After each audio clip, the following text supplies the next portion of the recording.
Thank you, Ambassador Bremberg, and everyone at the Victims of Communism for inviting me to address your Captive Nation Summit.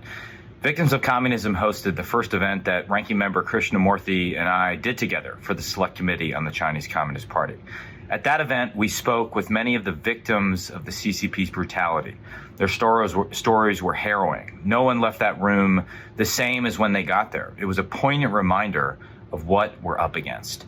I'd like to start with 5 simple but radical words. We are the good guys. Much of media and academia in our own country have set out to convince you that the United States is a neo-colonial, racist hellscape with no moral authority to lead the free world. It's telling, however, that the Chinese Communist Party propaganda often just poorly regurgitates our own talking points.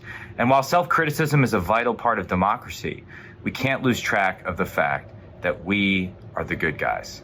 As we combat the CCP in this new Cold War, our generation of leaders needs to relearn the lost art of ideological warfare. We need to communicate to the world not just how we win, but why we must win. We may call this a strategic competition, but it's not a polite tennis match. The most fundamental human rights and freedoms are at stake.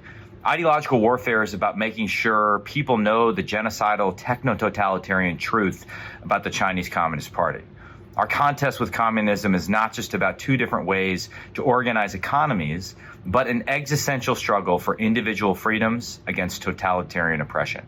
At every opportunity, U.S. policymakers should highlight the cover-ups in Wuhan, the tyranny of Xi Jinping's zero COVID policy, the broken promises in Hong Kong, the forced separation of children from families in Tibet, and the concentration camps of Xinjiang. These human rights abuses and the all-pervasive surveillance state that enables them are not accidents, but rather the logical conclusion of the regime's ideology.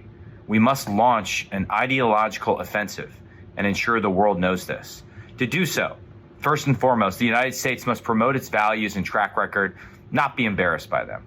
America's values and its record spreading freedom and prosperity are an indispensable public diplomacy asset that the Chinese communist leaders cannot hope to match. Just look at the Korean Peninsula for proof of how America's friends thrive while China's most ardent allies languish in poverty. Even our former adversaries like Japan and Germany, once incorporated into the American-led international community, have prospered economically and politically. Pax Americana has led to prosperity, enormous gains in life expectancy, and individual freedoms around the world. All the CCP has is a growing reputation for debt traps, economic coercion, and regional bullying. Secondly, the United States should make it more difficult for the CCP to use emerging technologies to control and repress its people, and prevent American companies and investors from facilitating the CCP techno-totalitarian surveillance state. Congress should block U.S. exports and investments from supporting firms such as Huawei, ZTE, Hikvision, and SenseTime, and deny sales to them of critical technologies like artificial intelligence and quantum computing. The private sector should chip in too. Silicon Valley should take a hard pass on technology partnerships with Chinese entities that are likely to exacerbate human rights abuses and promote the party's surveillance state. And companies like Apple, Google, and others should refuse to comply with CCP censorship and surveillance orders. If we do our jobs, waging ideological warfare properly, U.S. businesses will no longer be able to claim ignorance or excuse the CCP's atrocities. Finally, U.S. policymakers must differentiate between the Chinese people and the Chinese Communist Party. The United States must make it clear it has no quarrel with the people of China, who are in fact the CCP's primary victims.